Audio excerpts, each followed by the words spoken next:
Welcome back, my friends, to the D-Rate the Hate podcast. I am your host, Wilk Wilkinson, your blue-collar sage, calming outrage and helping to navigate a world divided by fog and those who would spread that fear, outrage, and grievance. Each week, I'm sharing stories from my path and using the power of conversation and collaboration with my many great guests. Together, we chart a course toward understanding, bridging divides, and fostering a community where wisdom prevails over discord. Friends, it really is about bettering the world one attitude at a time. We did not create the hate, but together we can derate the hate. The only good thing about a bad attitude is we have the ability as individuals to change it. For me, it starts with gratitude and personal accountability. I am so incredibly grateful that you have taken the time to join me for another powerful DTH episode. Please remember to subscribe and share the DTH podcast with your network of friends. If you would like to support the show, check out the Support Us page on the D-Rate the Hate website. With that, my friends, let's get to it. Friends, I'm prepping and traveling this week for another speaking engagement, so I'm handing the mic over to my great friend and guest host, Julian Adorni. You may remember Julian from previous guest appearances on the DTH podcast. He is a writer, speaker, and founder of Heal the West, a Substack movement. Julian recently sat down for an insightful conversation with conflict resolution expert Jamie Winship. Jamie has spent decades working in some of the most conflicted areas of the world, helping people and organizations resolve disputes in ways that go far beyond surface level fixes. His approach focuses on understanding true identity, addressing fear and anger, and most importantly, using love as a transformative force. In this conversation, Jamie and Julian explore what it means to engage in conflict with vulnerability and honesty, and why demonstrating love, even to those we perceive as our enemies, can lead to real change. They dive deep into how fear and anger are often secondary emotions, rooted in deeper issues, and how addressing those fears is the first step towards reconciliation. Julian did an incredible job guiding this conversation, and I think you'll find a lot of value in what Jamie has to say, whether you're navigating personal conflict or grappling with the larger divides in society today. Julian, thank you for stepping in and hosting this one. I know it's going to resonate with our DTH audience. So with that, my friends, here's Julian Adorni and Jamie Winship talking about how we can resolve conflict through true identity, vulnerability, and love. Here we go. Hey everyone, this is Julian Adorni, filling in as guest host for Wilk, and I am absolutely thrillingly excited to bring this up to you guys and to have this conversation. I have my friend Jamie Winship on the line. He is a conflict resolution expert. He has done conflict resolution workshops, I believe, with Congress, with Harvard. He's worked with many militant extremists over the course of decades in places like the Middle East or Indonesia, places like that, and has helped them to lay down the weapons and find peace. It's absolutely incredible stories, especially working with people who, as regular listeners of this podcast will know, because I think I've mentioned them a few times, who started out wanting to kill him, and by the end, they were actually pretty good friends. So I'm absolutely thrilled to have him here. Jamie, on a personal note, watching your YouTube videos absolutely transformed my life because you talk a lot about true identity and the ability to hear from God. And a lot of us, I think, definitely this was where I was at, thought, oh, God is this sort of distant figure in the sky, not in the heavens, not in the air, but like in heaven, way, way, way high above us. And is this figure that will intervene in big decisions in our life. Should I take this job? Should I marry this person? Stuff like that. But otherwise, it's pretty distant.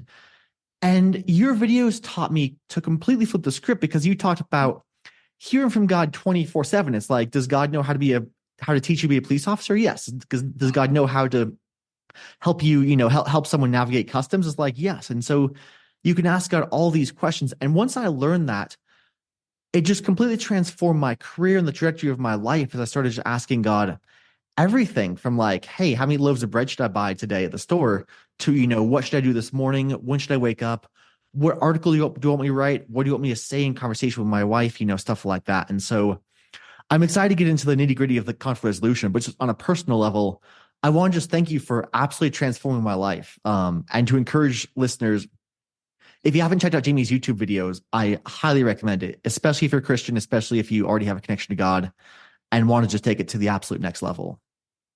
Yeah, thanks, man. Thanks. It's great to be here. I'm an admirer of your work as well, which I know because you contacted me, and then I got to start reading some of your writings and stuff. And I appreciate the level of how you think of things, and the depth of your fact checking and research is really, I've really enjoyed reading it. Good stuff. Wow, thank you so much. So I'm happy to be here. Glad to be here with you. To honor. Yeah, thank you. I really appreciate that. So conflict resolution. Can you tell us a little about your background doing that, or your background in the space? Yeah. So really started, it's kind of like where you grow up, really, isn't it? In a way, because all of your identity formation and all is happening from 0 really to 8 or 10 years old. You're experiencing all your emotions and forming identity. So if you grew up in a conflict situation, obviously that affects your view of the world. Or you grew up in a peaceful situation, it affects your view of the world. For me, so I grew up there was conflict in my family for sure. And we lived in low-income housing in Washington, D.C. area in the early part of my life. And we were in that area where we lived, we were the only white family. Mm-hmm. So to be in that environment was a lot of territorial conflict going on, which you just kind of walk into. You're not really prepared for it, and then you have to deal with it, and a lot of it's physical violence. And so then you develop coping mechanisms of how you're going to function in that world. And then eventually my dad got a good job and we moved further out of the city. But so I think really in all of that world, by the time I was in 8th grade, I went to a movie and I saw the movie Serpico about the police officer, Frank Serpico. And the movie just really resonated me at this really deep kind of spiritual level, I would say now. I wouldn't have said that then, about how he was dealing with corruption in the New York City Police Department and the conflict that arose out of his just not wanting to take money. It's kind of weird. Like, he just said, I just don't want to participate in what you guys are doing. I'm going to be a cop. You can do what you do. And how that he couldn't get away from the conflict of just that stance. And it kept bringing the conflict to him. So I was watching that movie and it resonated with me on what I would say now is an identity level. I identified with that character and the metaphor of what he represented. And I kind of decided that's what I'm going to do in my life. I'm going to be Frank Serpico, And so I wanted to be a police officer. So that was 8th grade. By the time I was 23, I was in the police academy, through university into the police academy. I mean, I had some significant experiences along the way spiritually, but that's what I wanted to do. So when I got in the police department, went through the academy, went through a probation with my training officer, and then out on my own. And so I finally got to be in the world on my own that I've been dreaming about and reading about. And then what I discovered pretty quickly, like anyone does, is it isn't exactly the way you thought. Right. And you realize, wow, I'm going to be pretty limited in my ability to impact this place or this world.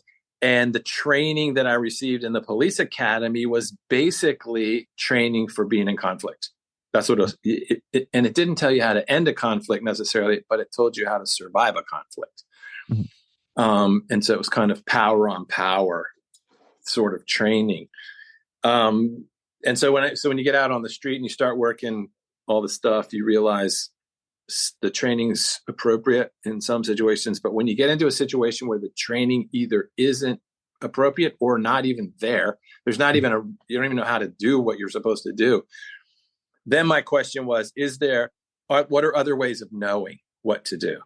So it's, kind of an epistological question. Like, okay, this is my level of knowing what to do in this situation. Is there another way of knowing at a higher level, I guess? And so because I'm from a faith background and I believe in the scriptures and all of that, I was like, what do the people in the scriptures do? Like when they were in situations where they didn't know what to do. And this is what you're saying at the top is somehow they access the ability to have ideas outside of themselves. Mm-hmm. Or as David prays in the Psalms, take me to the rock that is higher than me. And so I was like, what is the rock that's higher than me in this situation? Because I'm at the limit of what I know how to do here. And most of what I know how to do is fight. Like that's mostly what I know how to do is engage in conflict. And so then I started just asking questions, prayer for me, contemplation.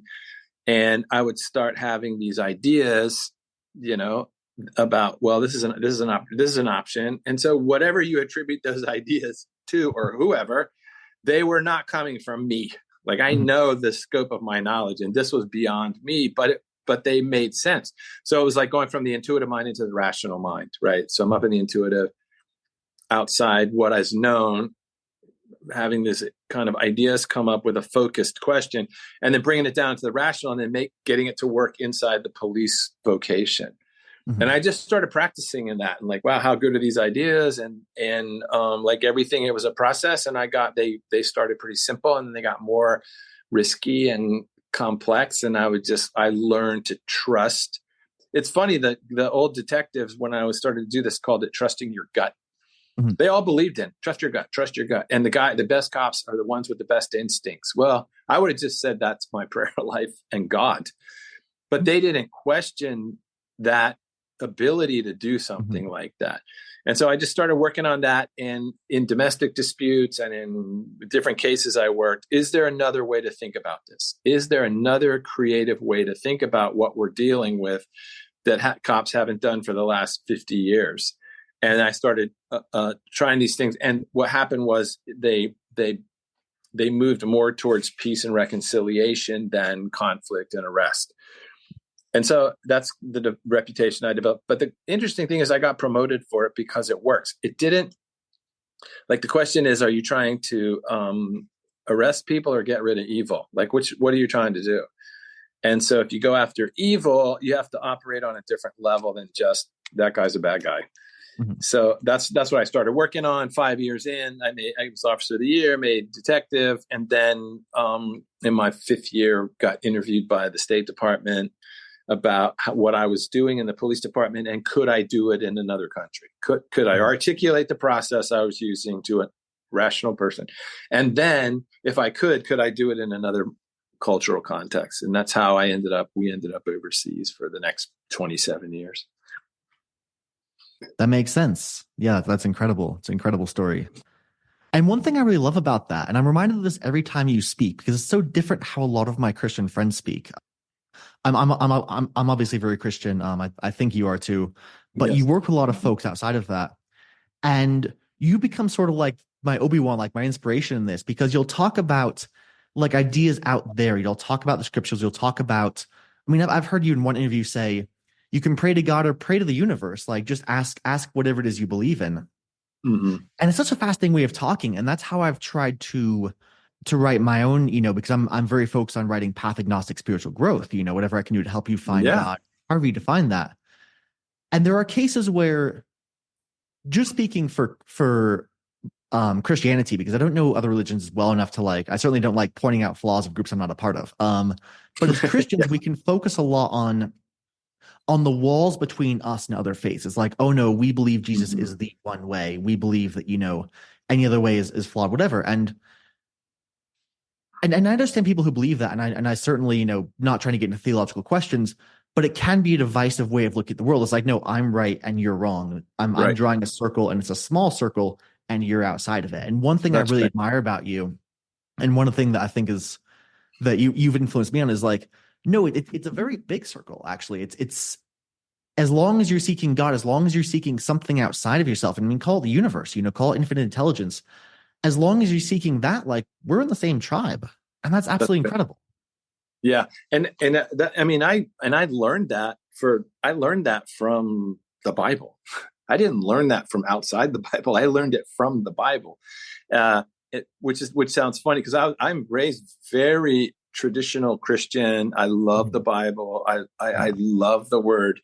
But to me, that's where I learned all this, and to be able to go, I was doing this thing over the weekend and with two companies with their people, and I was talking about, so the group was super mixed. I mean, there were Mormons in the room and atheists and people from different gender community. I mean, it was like the whole spectrum. And if you only have one limited vocabulary, I know you're good at this.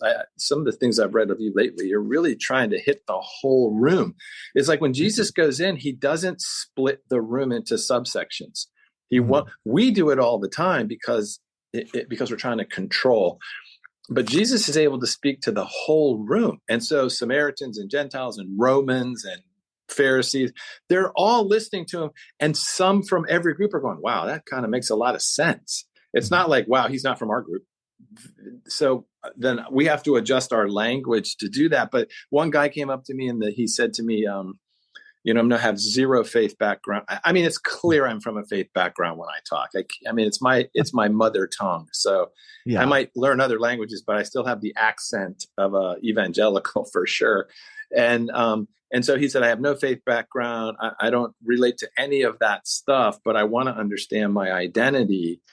And I know I don't know what it is. Can you walk me through a process without any of that? And I said, yeah, absolutely. So we went out and we spent 25 minutes and he came to the point of tears, realized, received, heard, however you want to say it, his identity from outside of himself. That's what's so moving to people is like, I know I didn't just come up with that. Like, because if they could just come up with it, then we all are doing that all the time. But it doesn't really resolve anything for us because ultimately we know it's just radical individualism or subjective. It's not like receiving your identity in community from outside of yourself, which is the only way anyone has any real identity at all anyway, is you receive it from outside yourself. That's the way every group of humans has ever known identities because it came from the tribe. It didn't come from you. Right. And like even today for the Jewish people, it's bar mitzvah and bat mitzvah. It's you come of a certain age, the community gets together on this day. You read this passage because it's on this day and the community names you. That's the way humans are supposed to work. Not like, what did you come up with? What did you come up with? Because that produces conflict. So the identity component, identity is the only organizing principle for any living organism. It's the only thing we have to organize around is identity. So that's important. So all the way back to when you're going into a conflict situation, two things I know in every conflict situation that I'm in is, number one, the person I'm dealing with is operating in a wrong worldview and in a false identity. That's just my assumption, not because they're bad or evil. It's just what they know. And so their worldview is going to be incorrect. And then as a result of the wrong worldview, their identity is going to be off. And so why attack that? You don't attack it. You want to like bridge it into, well, here's the alternative view of that. Yeah. And then like when we did this at Harvard, Mike, I was saying to them, I'm not talking about what's biblical or not biblical or Christian or not. I'm talking about what's true and not true. That's all I'm ever going to talk about. What is true? And Jesus said, you will know and experience truth, and truth will set you free. So let's figure out what's true in this scenario, and let's experience that, and that will lead to freedom. The problem is most of what we think and do is based on what's not true. That's fantastic. I love what you said about not attacking the false identity, because why would you do that? I mean, they're doing the best they can. Right. I think sometimes I hang out a lot on Twitter, which is, for my career, which is a good thing. God bless you. Yeah. But I see it offline too. We all attack each other. It's like Democrats attack Republicans, Christians attack non-Christians.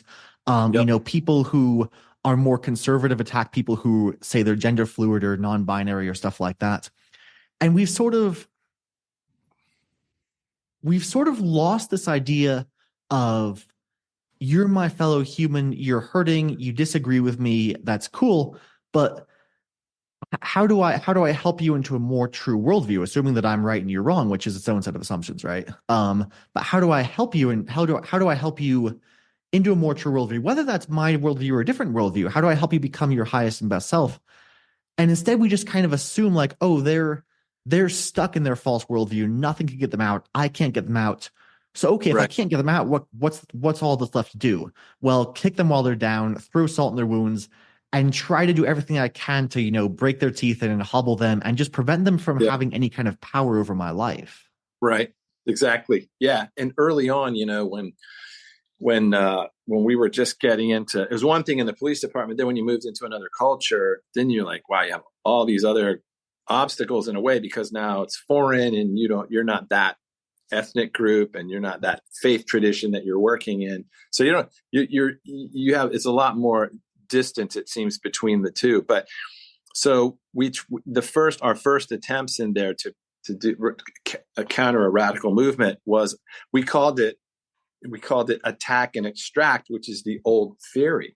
And attack and extract is you identify what they hold to as true and you just attack it, mm-hmm. and try and dismantle it, and then you extract them from that into your group. Yeah. So that was how we were trained. And I mean that, and we may do that with apologetics and polemics or something like that, whether we're talking about religion or anything. And apologetics and polemics is why I'm right and why you're wrong. That's your whole strategy. I'm going to tell you why I'm right and why you're wrong. But that doesn't work in any human relationship. Like if that was my relationship with my wife all day long, was apologetics and polemics, I mean, we wouldn't be together. So we wouldn't do that with a person that we cared about. Why would we do it with a person that we don't even know? So we got in a lot of trouble. I got arrested and put on trial. It just caused conflict everywhere we went. Our people got killed. And it was like, okay, we don't need God and creativity to come up with this strategy. We've been doing this one for a long time. So one of the guys that trained me, he said, look, it's like this. You have to think about it like this. Like you move into a house and your next door neighbor in this context is a Muslim family. You're a Christian family. They're a Muslim family. You move into the house. There's a fence between you. You go out in the yard. He's out in the yard with his kid. You're out. When the dad goes inside, you grab one of his kids and yank him over the fence, make him change clothes into your clothes, make him get rid of his name and take on a Christian name. Mm-hmm. And then now you've made him one of your group. Well, when the dad comes out and finds out what's happened, he's going to be furious, and it creates this war. And he said, and that's what we've been doing. Instead, try and get them to come to the fence with you, mm-hmm. and talk to them over the fence. And then the ones that will come to the fence, keep talking with them. And then when they become convinced or transformed or whatever, let them go. They'll go back into their own family and bring the transformation, right? But keep meeting at the fence with whoever will meet at the fence with you, like Jesus and the Samaritan woman. He meets her because he can't go up into the Samaritan town because he's a Jew and they won't let him. But she can. And so he meets her at the well because she's a fringe person. He walks her into transformation and recognition of what's true. And then she goes up and brings the whole town. Like that's the strategy. That's the way to work it. And so same with the demoniac that he heals in Mark, that once he's healed, the Gentiles ask Jesus to leave. The transformed man wants to get in the boat and go with Jesus. And Jesus says, don't come with me.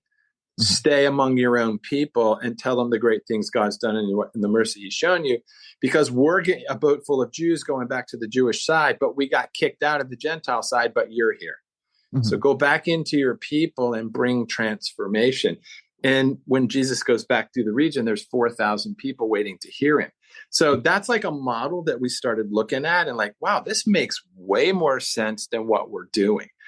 So Jesus says, talk to the 2 or 3 who will receive your peace and let them go, right? Let them go into the culture, which even if you're not a Christian, or that is a smart strategy of countering violent movements. That's how you do it.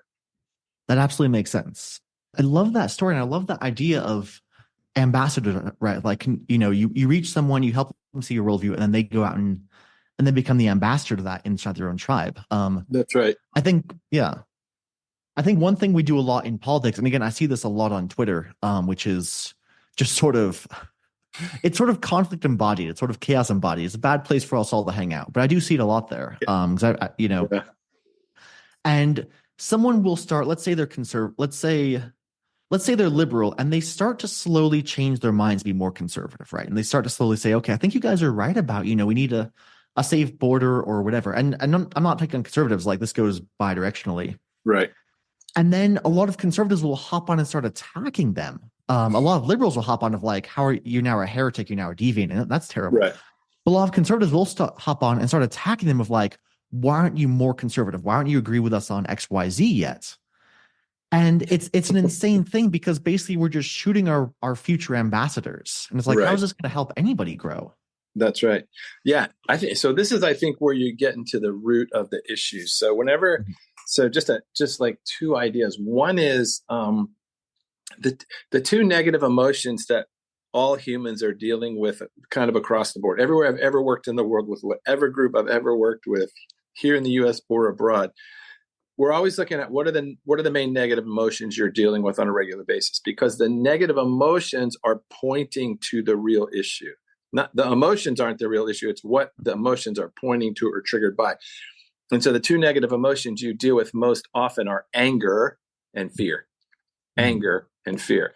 So anger is a secondary emotion. It's never the first emotion. It's always the second emotion. And the primary emotion under the anger is fear. So fear can result in anger, because anger comes up to cover the fear and bring control and all that, make you feel like you're in control by screaming and yelling or doing something that makes you feel empowered, right? But it's mainly to cover your fear. So we're asking, so the main thing we're trying to get to is to a person, and the angrier they are, the more fearful they are. So the anger is a demonstration of the fear. So we don't want to deal with the anger. We want to get to the fear, because if you just deal with the anger, then you're just raising the fear level in the person. So what produces fear in people, right? What's the main thing that produces fear in them? That's what you're looking for. So when we're with someone like an ISIS fighter or Hamas or somebody like that, the question is, what are you afraid of? Tell me what you're afraid of, because we're also afraid. And so you have two fearful groups coming together. They can't resolve anything because fear shuts down creativity. A fearful person can't receive. A fearful person can't receive. So even when you go to try and offer something, they can't receive because the fear shuts it down. Like a kid having a temper tantrum and you're trying to explain something to, they can't receive. The anger and fear shut it down. So what you want to do is take away the fear as fast as you can. So once the fear is moved out of the way, it's amazing how reasonable people can become. But we never address the fear in the other person, right? We're addressing like propositional truths and things like that. But like, tell me what you're afraid of. And here's the biggest fear of human beings pretty much across the board, that they're in a situation where they're powerless and alone. They feel like they're in a situation where they're powerless and alone. Or they may say, everything in my life depends on me, and I can't do it. I can do part of it. And so when a human gets in that position, then fear becomes the dominant emotion for them, or anxiety.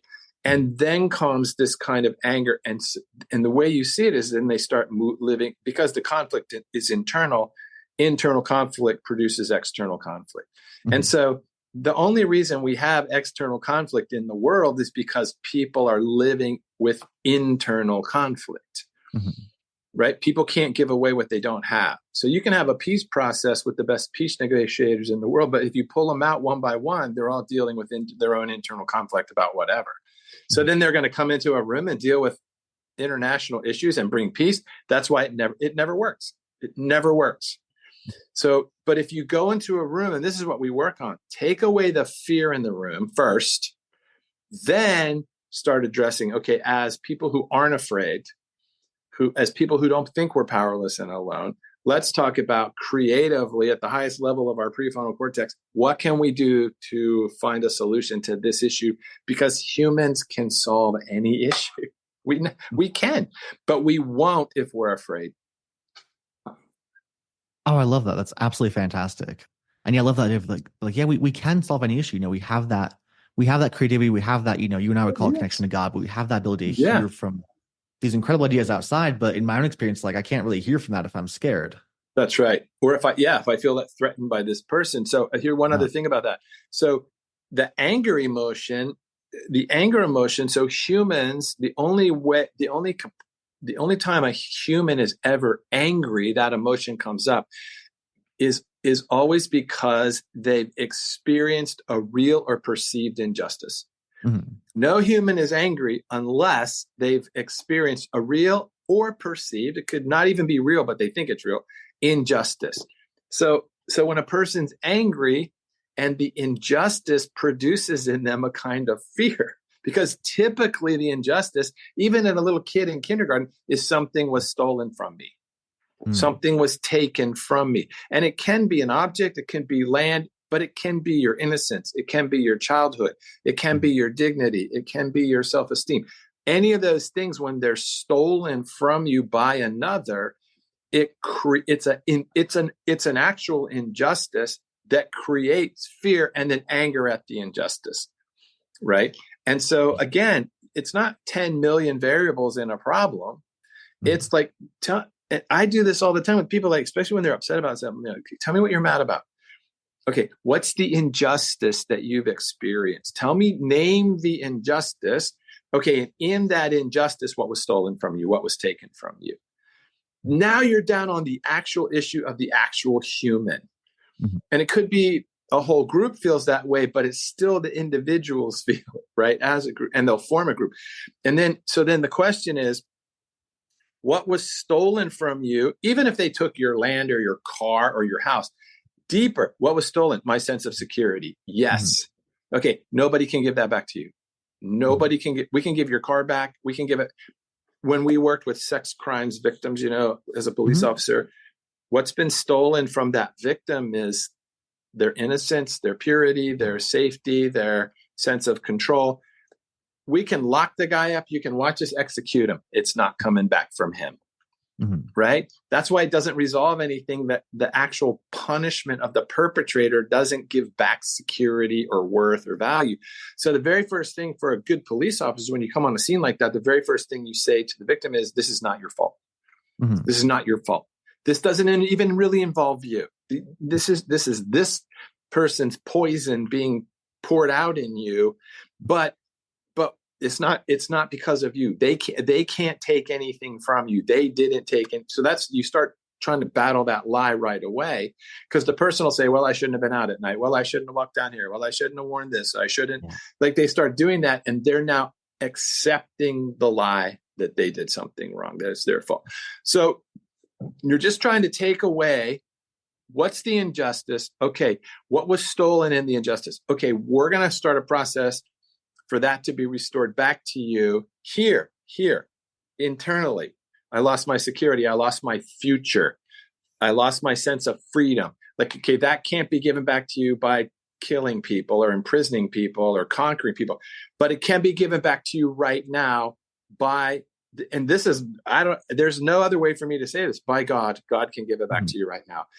And you should watch a violent militant person when that's restored back to them.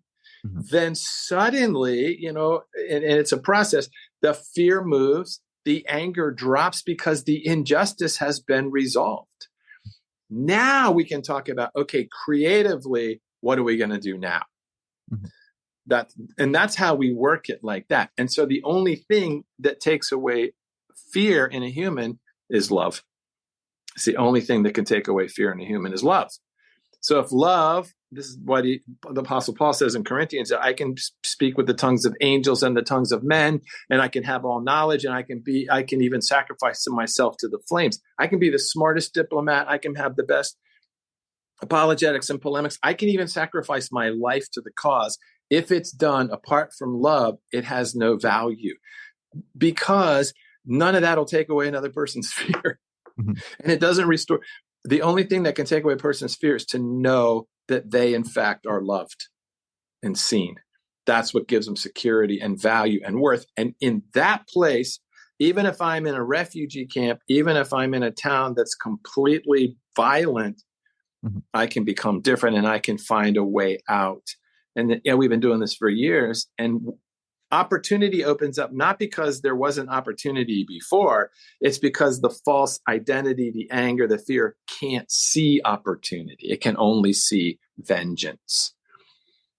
That definitely makes sense. Yeah, that's incredible. And there's so much to unpack there. One thing I want to do is go back a little bit to the initial idea of fear and kind of go into the nuts and bolts a little bit. It seems like this whole process relies on a certain level of reciprocal honesty. And when we go Yes. into the room, whether it's with a violent extremist or whether it's just with someone who disagrees with us politically or religiously, we have it in our power to be honest, right? We all have that basic power, that basic freedom. But suppose the other person doesn't quite trust us. Suppose, and possibly with good reason, have you ever reached cases where they flat out don't want to open up, they don't want to talk about their fear, they don't want to get down to the kind of nitty gritty of it and the foundation? And what do you do about that to help them get past that? Yeah. So occasionally, I mean, in all our years, occasionally there's a person I'm working with right now that I've been working with for 10 years and really have made very little progress with their level of violence. But it has been slow, but slowly it's happening. But that's unusual. This person is, and will tell you, is very dramatically traumatized in their youth.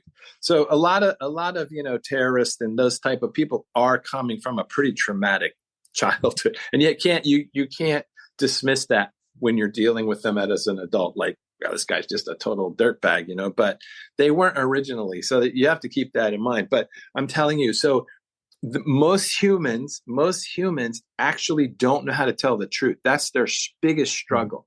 So when you say to a person, tell me what you're afraid of, they actually don't know how to say it. Like they don't, because it's never how they think. No one's ever sat with them and said, what is fear? What's the value of fear? So the value of fear, to answer your question. So humans are only born with 2 innate fears, the fear of falling and the fear of loud noises. Those are the only 2 built-in fears, and they're survival fears, and every person has them. All of their fear is learned. It's all learned. So it can be unlearned. All fear can be unlearned. So when you're asking a person what you're afraid of, well, I'm afraid of those people. Well, you were taught to be afraid of them. Maybe by an experience. You might have had an experience that puts them in a category or whatever. So, but here's the value of fear. Fear is pointing to something that you believe as a human that is detrimental to you. So the fear is valuable. The fear is an arrow, an indicator, a warning light saying something you believe or something you're going to do right now is endangering you and your group or whatever. So we don't want to get rid of the fear. We want to look to where the fear is pointing, right? So tell me what you're afraid of.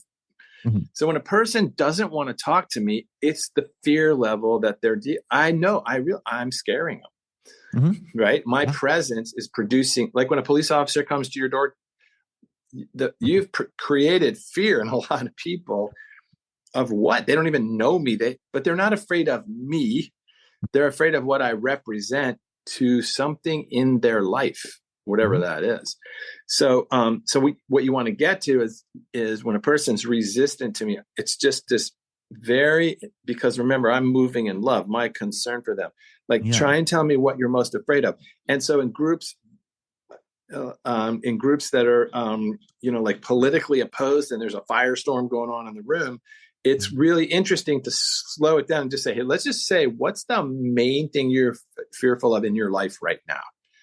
Like, just forget it off the politics and all. Let's just, as a human, and then they have to have someone model it because even that makes them feel like, well, I'm afraid this is going to make me look weak. There's the fear, but there's a fear right there. So I can't be vulnerable. There's a deadly fear that vulnerability is going to cause you to lose. Like once you start believing that stuff, you're never going to work anything out. Do you see how that fear works? And so then my question to them is, where did you learn to be afraid of vulnerability? You had to be taught to be afraid of it. Where were you first? Do you remember when you first were vulnerable and it hurt you? And when you get people thinking like that, they can do it because your brain records everything. And I'm just talking very straightforward, simply. If you're talking about walking a person into like meditation or prayer, it's even faster and deeper. I'm just talking about in a conversation. I do this with people. Like, just try and think, where's the first? So one of the guys I was with this weekend, he said to me, I said, tell me what's a burden in your life right now that you're wrestling with? He goes, I just work too much. I just work all the time. I work too much. I'm a high achiever. And I said, okay, where did you learn in your life that there's a danger of not being enough? Mm-hmm. Where did you learn? Because you're working too much is because you have a fear of missing or failing. Or where did you learn that if you don't work enough, it's going to be a failure? It was so, and he just looked, we were just having a conversation. He goes, wow, I don't know. And I said, tell me a time in your life where you went to do something and you realized you weren't enough or good enough or strong enough. And he went back, he was a little kid, 6 or 7, and his mom and dad were fighting and he was trying to break them up and he couldn't do it. There it is. So he learned, and that's it. I'm in a situation where I need to protect and help, but I'm powerless and alone to do it. And he believes that lie in that situation, but it carries into every situation in his life. So no matter what he's doing, he has this deep belief that really ultimately he's not good enough to do it. So he's got to constantly be proving himself to the point of exhaustion. Now he's successful, but successful and it's not peaceful. Mm-hmm. Right.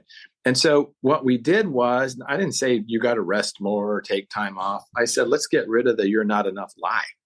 Mm-hmm. And it happened not now in that situation, back then in his life. That's where we worked it. And I mean, it was shocking to him how fast he was able to work through that with the help. And in the present tense, it was relieved. Mm-hmm. Right. And so, okay, so now if you went to your job and you weren't trying to prove that you were enough, how would you do that job? You'd still be great at it. You wouldn't just kill yourself in it. Mm-hmm. Right. Does that make sense? So that's what you're dealing. That interaction right there is the same as if I was talking to a Hamas person. It's the same. Where in your life did you learn that you're powerless and alone, and that if you don't fight, you're going to die? Who taught you that? Where'd you learn that? Because you weren't born thinking that way. So let's undo that lie. And then let's figure out, how do we overcome the situation we're in with creativity instead of conflict? I love the idea of like, who taught you that? Because I could sort of see you going there and for a while the past few minutes. And that is something, because Jesus asked that a lot, right? Yeah. And when I first read it, because I didn't know how to read the New Testament in tone, right? It's like it's dense, it's hard. It took me a while to sort of unparcel it. And there's folks like you and Dallas Willard and C.S. Lewis who kind of like taught me this, right? But it's never an accusatory question. It's not like, oh, you're a terrible person for believing this. It's just, let's be honest, some level of what you call confession, right? Of right. Like, that's right.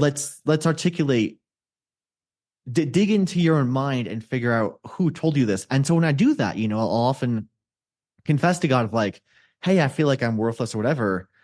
And it's like, okay, who taught you that? It's like, well, and disregarding whether you believe in, because I dealt with like a fair amount of abuse and stuff like that in my past, and so disregarding whether you believe in spiritual warfare, which I do and I suspect you do, or from more secular standpoint of just like the legacy of abuse, like whoever told me that script did not have my best interests at heart. That's right. Exactly.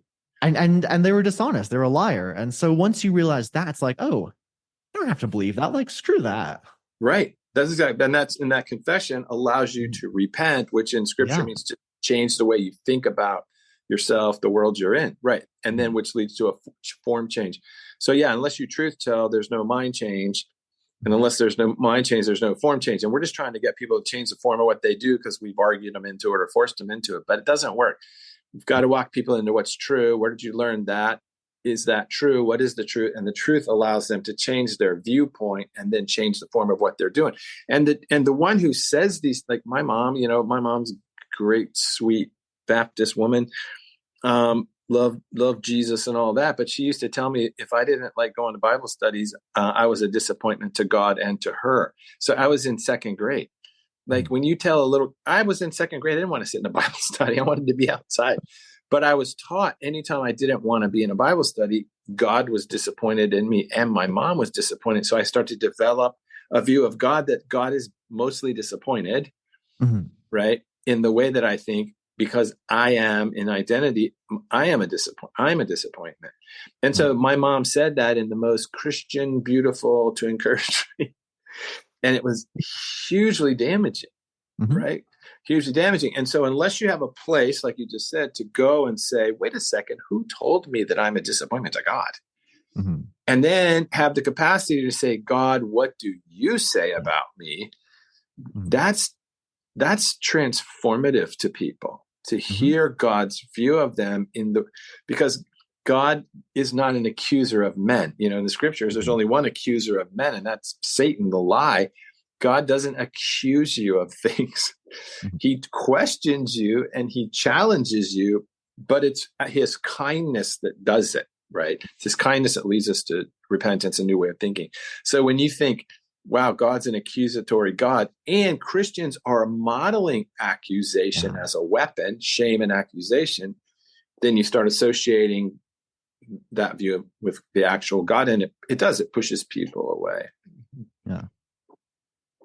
That definitely makes sense. And yeah, it's something that my mother-in-law talks about, because she's a spiritual director, and she talks about hearing in God's tone, which is a tone of sort of infinite love and grace and peace. And so I've seen this in my own life, because, a lot of times my mind will talk back to me of like, oh, you suck, blah, blah, blah. And in my teens and 20s, I was like, oh, you're right, mind, you're right. And I was like, okay, well now it's two voices, telling me I suck. And it's like, that's not very helpful. But something I've seen, because I think a lot of folks, who have, I think a lot of us can hear that voice that's sort of like that useless voice of like, oh, give in to your fear, give in to your anger. Those are the real things. And one way I've found to hear God's tone is, if I ask God a question like, what do you think of me? And the answer that comes back is something that makes my shoulders like hunch down and my back fall over, and me just go like, oh man, you're right. Like, I really suck. It's like, that is not God. That is my mind, or, my ego, or, spiritual warfare, something dressing up as God. But I should focus on God to ask that question again of a different entity. That's right. Besides just my own mind. Right. That's exactly right. And the way, again, you're looking at that is like, what is, in the scriptures, like, what is the fruit of the Spirit? Like, if we're in relation to the Spirit of God, what is the fruit of that? It's love, joy, peace, patience, goodness, kindness, gentleness, faithfulness, self-control, those. And so when you're communicating with God, the God whose fruit are those things, mm-hmm. and you walk away feeling discouraged like that, then you're talking to the wrong person, right? Mm-hmm. You're talking to the one who accuses.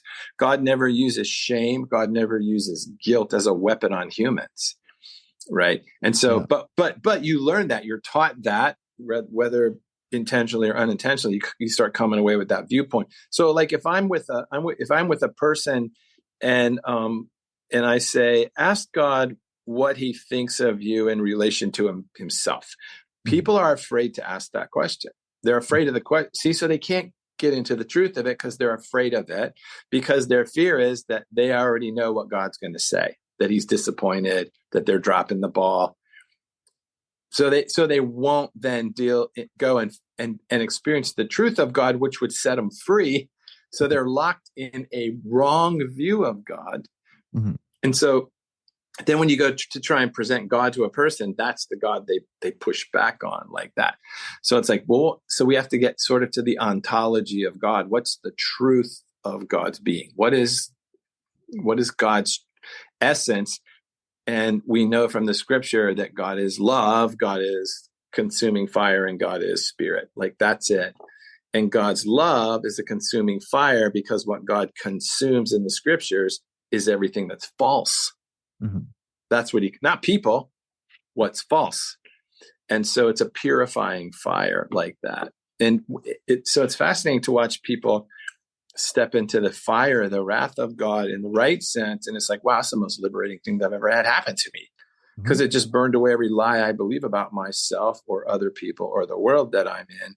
And hey, Israelis don't hate me. And hey, God doesn't hate me. And God hasn't abandoned me. And hey, there's a way to work this out. All these lies get burned away, and then we can move forward in what's true. And back to the beginning, truth sets people free. I was reading one of the things you wrote, so balanced, and you were going back and forth on, this is why people go this way, and this is some of the things they say, and you're going back and forth, and you're just trying to walk people into what's true.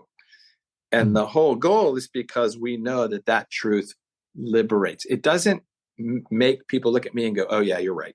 It doesn't do that. It releases them. And a lot of times they wouldn't attribute it to me. They're attributing it to what's true. Right.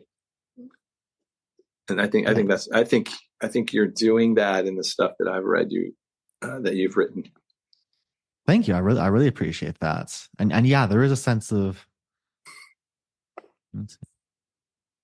I think sometimes when we try to help people, it's like something I wrestle with myself is like, okay, do I want to help you or do I want the credit for helping you? Yeah.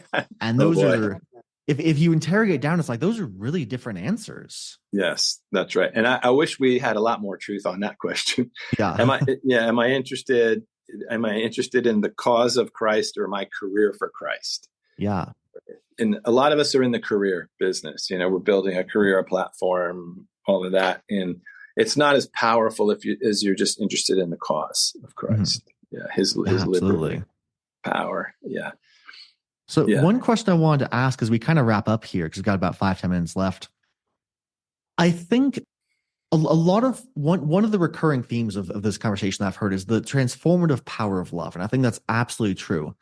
And I mean, I've known you to do this with Muslim extremists. I've known, Daryl Davis. He's a Black musician, absolutely incredible, amazing man who does this with KKK members. He'll go and befriend them and convince like grand wizards to hang up their robes and, embrace him as a brother. It's incredible. And so we hear these stories, but I think a lot of us may conclude like, okay, well, they're just that good. They're just superhuman. They're just blessed by God or prophets or have this insane skill set. But like, I could never do that. And because I could never do that, well, all I got left is my anger and my fear and my desire to kick them and keep them down and, keep them from taking power over me.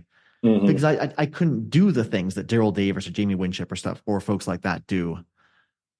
How would you respond to that? Well, I would say I'd do what we've been talking about. I would say, who told you that? Right? Like, who told you that? Who told you? Someone told you that you're not capable of doing certain things. Don't aspire to things in your life.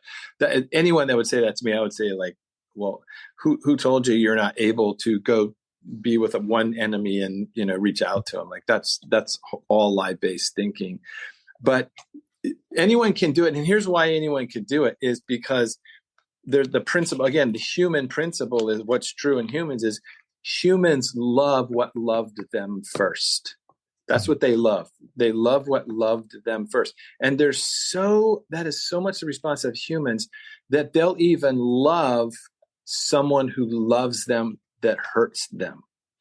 Someone that, so like one of my friends, psychologist, said the other day, there's two ways to hug a person. You can hug them to restrain them, or you can hug them to liberate them. So, but the hug is powerful, right? So some people get into an embrace because they think it's love, and it turns out to be, power and control and domination. And even then it's hard to break. But humans respond to, we love who loved us first. So in the scripture says, we love God for one reason. He loved us first. That's why. We love him because he loved us first. That's part one. So if anyone's ever going to change, you have to be the first one to love. Because if they ever are going to respond, it's because you loved them first, or you went first, or you visited first, or you're the first one that went to their town or sat down with them. And then the second thing is not only that God loved us first, but then he demonstrated the love. So he didn't just say it, he demonstrated it. And so if you ask an Arab woman how much her family or her husband love her, she shows you the amount of gold on her wrist. It's like, they don't point to like, oh, he loved me because he said these words. Like, they're pointing to the demonstration of the love. So if you ask, how do you know God loves you? We don't say because he said it. We point to the cross. That's it. We love, he demonstrated his love to us in that while we were his enemies, he died for us. So the strategy for all of us is, look, just as my own little self in my own little neighborhood, in my own little world, even when a person's just mad at me at a store, the reaction is, we love them. That's it. Love them. Because that's the power. Yeah. So once you love a person, now they have the opportunity to love you back. We went to one of the biggest mosques in DC a long time ago to reach out to those guys and invite them to something we were doing. And I went over to the mosque, 5,000 families in the mosque. And I met with the imam and I said, hey, we're doing a thing over here. We're talking about Islam. Love for you to come. Here's the material we're teaching. And he looked through all of our stuff. And I said, we'd love you to be there with your leadership because this is a discussion. And he said, you know why we're going to come? Because you came to us first. He said, I've never gone over to that church. I've never gone over. You came to us first. And I will never forget that. So that's our first principle, is like, just love someone, and demonstrate it. Demonstrate the love. Don't just say it, demonstrate it. And then it gives the person the opportunity to receive love, maybe for the first time, right? And then the more that they're resistant to you or the enemy to you, then the more important it is that we go and demonstrate love to them. So think about that kind of foreign policy versus, if you offend me, I'm never talking to you ever again. Which is a strategy of like, we're going to break all ties with you. We're never talking to you again. We're not having any relationship with you again. Like, that is the worst thing you could do to a human, is to turn your back on them. Mm-hmm. Once you do that, you're saying you mean nothing to me. You have no value or worth to us as humans. And once you do that, it's very hard to go back. It's very hard to go back, right? That makes sense. And I could definitely see that radicalizing people too. I mean, I've seen in my own life.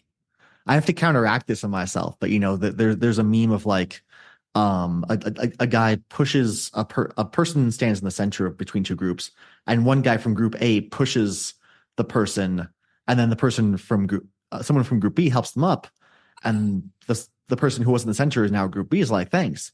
And the people from group A are like, but why are you siding with the bad guys? And it's like, well, you pushed me. Right. That's exactly right. No, that's exactly right. You don't, if you're going to start a counterterrorism group inside of a terrorist group to counter that group, you're going to keep ending up at war, which is a famous strategy that we keep using.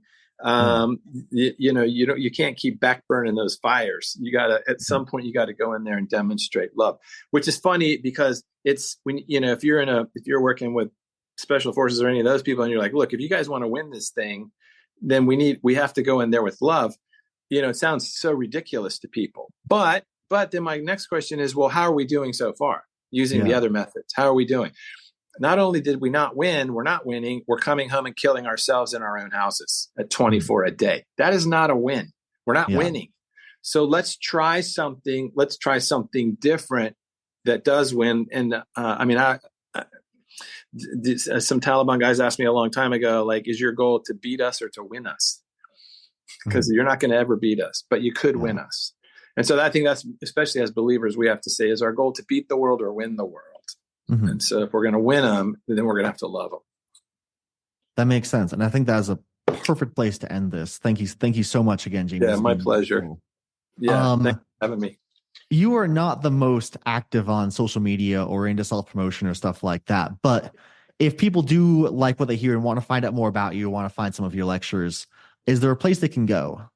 Well, they can go to our website, identityexchange.com. And you can just Google my name. I'm out there all over the place. We don't post it, but people post it. So, but mainly our website, identityexchange.com. Yep. Wonderful. All right. Well, thank you again, Jamie. Yep. Thanks for having me. Friends, if there's anything in this episode that provided exceptional value to you, please make sure to hit that share button. Share it with your friends, share it far and wide.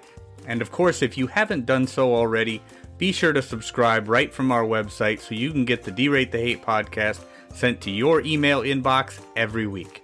So this is Wilk wrapping up for the week, saying get out there, be kind to one another, be grateful for everything that you've got, and remember, it's up to you to make each and every day the day that you want it to be. If there is something that you would like to share with me, you can catch me on most social media platforms, or you can email me directly, wilk@wilksworld.com. With that, my friends, I am going to back on out of here, and we will catch you next week. Take care.